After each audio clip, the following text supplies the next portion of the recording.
Welcome back. CM camp కార్యాలయంలో జగన్ అధ్యక్షతన రాష్ట్ర ఎస్సీ ఎస్టీ అభివృద్ధి మండలి 6వ సమావేశం జరిగింది. మంత్రులు పి విశ్వరూప్, తానేటి వంట, ధర్మాన కృష్ణదాసు, ఆదిమూలపు సురేష్, సిఎస్సి నీలం సాహ్ని సహా వివిధ శాఖల సీనియర్ అధికారులు హాజరయ్యారు. వైఎస్ఆర్సీపీ ప్రభుత్వం వచ్చాక ఎస్సీ ఎస్టీల కోసం చేసిన ఖర్చు వివరాలను అధికారులు సీఎంకు తెలియజేశారు. ఎస్సీ ఎస్టీల అభ్యున్నతి కోసం సీఎం ఎన్నలేని కృషి చేశారని మంత్రులు ప్రశంసించారు.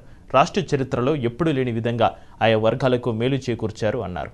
ప్రభుత్వం ప్రవేశపెట్టిన కొత్త పథకాల ద్వారా అట్టడుగు వర్గాల వరకు ఎన్నలేని మేలు జరిగిందని తెలిపారు.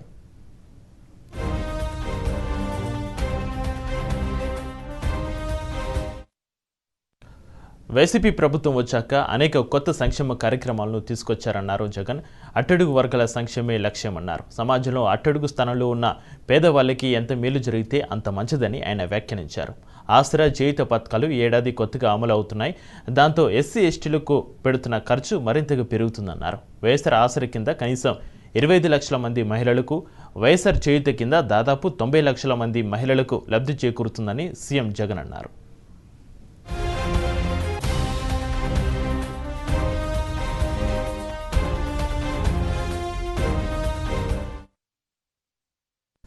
వైద్య ఆరోగ్య శాఖపై సీఎం కేసీఆర్ సమీక్ష నిర్వహించారు. కరోనా కట్టడికి తీసుకోవాల్సిన మరిన్ని చర్యలపై అధికారులతో సమాలోచనలు జరిపారు.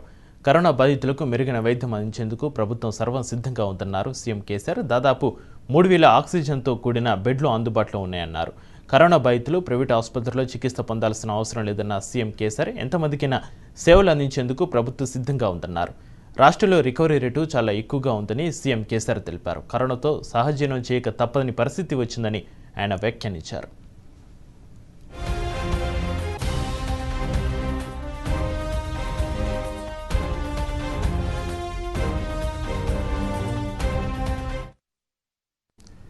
వైద్య కళాశాలల్లో పనిచేసే అధ్యాపకులకు యూజీసీ స్కేల్ అమలు చేయాలని కేసీఆర్ నిర్ణయించారు. కొత్తగా నియామకమైన నర్సులకు కూడా పాతవారితో సమానంగా వేతనాలు చెల్లించాలని నిర్ణయించారు. ఆయుష్ విభాగాల్లో పనిచేస్తున్న అధ్యాపకుల పదవి విరమణ వయో పరిమితిని 65 ఏళ్లకు పెంచాలని నిర్ణయించారు. అవుట్సోర్సింగ్ ఉద్యోగులతో పాటు వైద్య ఆరోగ్య శాఖలో పనిచేస్తున్న వారందరికీ ప్రభుత్వం అందించే 100% కోవిడ్ ఇన్సెంటివ్ కొనసాగించాలని అధికారులను కేసీఆర్ ఆదేశించారు.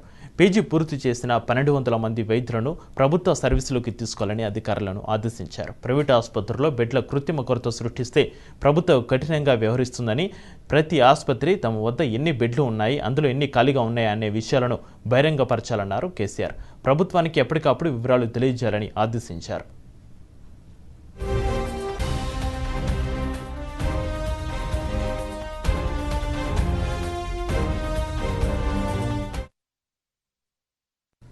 ప్రపంచంలో భారత్ ప్రత్యేక పాత్ర పోషిస్తుందన్నారు ప్రధాని Modi. UN economic summit virtual మీటింగ్లో ప్రధాని మోడీ ప్రసంగించారు.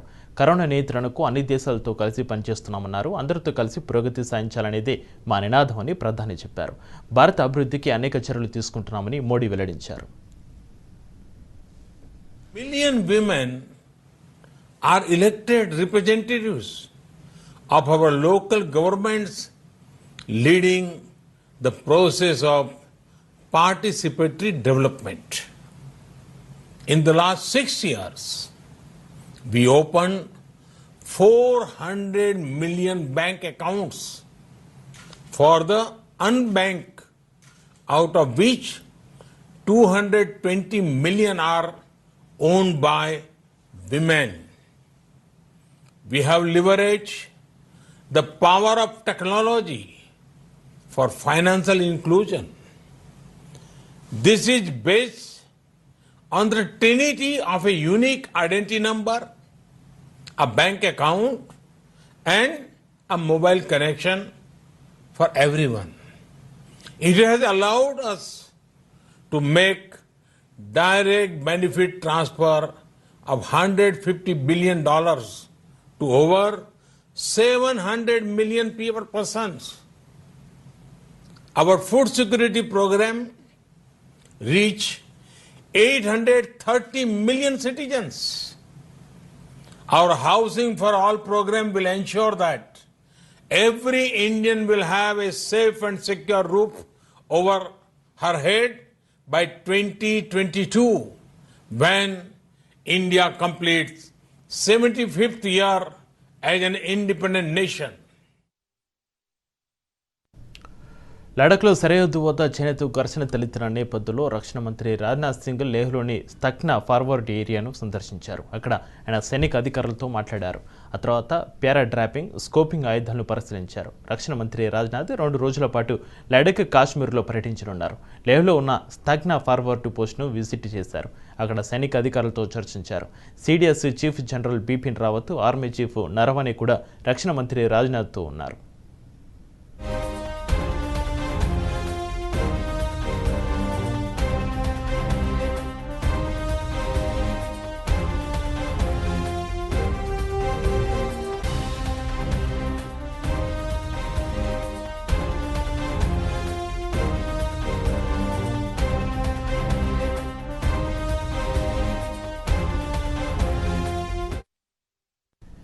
దేశ గౌరవంపై దాడిని ఏమాత్రం ఉపేక్షించబోమని రాజ్నాథ్ చెప్పారు. భారత్ ఎప్పుడూ శాంతిని కోరుకుంటుందని, ప్రపంచానికి దేశం శాంతి సందేశాన్ని ఇచ్చిందని రాజ్నాథ్ చెప్పారు. అయితే పరిస్థితి విషమించే పరిస్థితులు వస్తే ధీటుగా జవాబు చెప్పడానికి భారత్ సిద్ధంగా ఉంటుందని అన్నారు.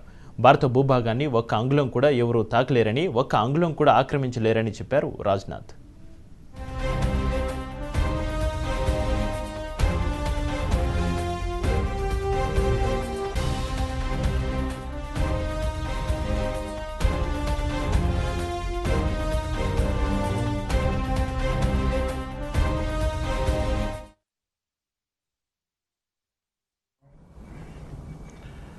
कि आप लोगों का दर्शन करने का मुझे अवसर प्राप्त हुआ है।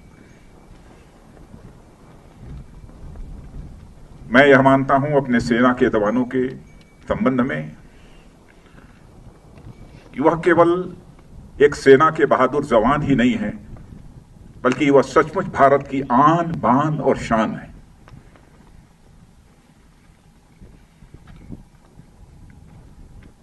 समय समय पर जो भी करिश्माई काम हमारे सेना के जवानों के द्वारा किया गया है, उस पर समस्त देशवासियों को नाज है। आज यदि आपसे मिलकर मुझे बेहद खुशी हो रही है, तो मन में एक पीड़ा भी है, गम भी है। हाल में ही भारत और चीन के जवानों के बीच PP-14 पर जो कुछ भी हुआ,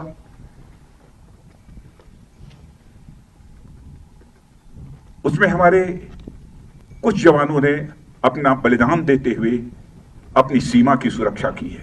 उनके खोने का गम है, आपसे मिलने की खुशी है। मैं उनकी स्मृति को स्मरण करना चाहता हूं, उनकी स्मृति को नमन करता हूं, उन्हें मैं हृदय से श्रद्धांजलि अर्पित करता हूं। और मैं ये कहना चाहता हूं कि हिंदुस्तान उनकी शहादत को कभी भूलेगा नहीं। हमारे प्रधानमंत्री जी ने भी आकर 2 टूक शब्दों ने कहा है।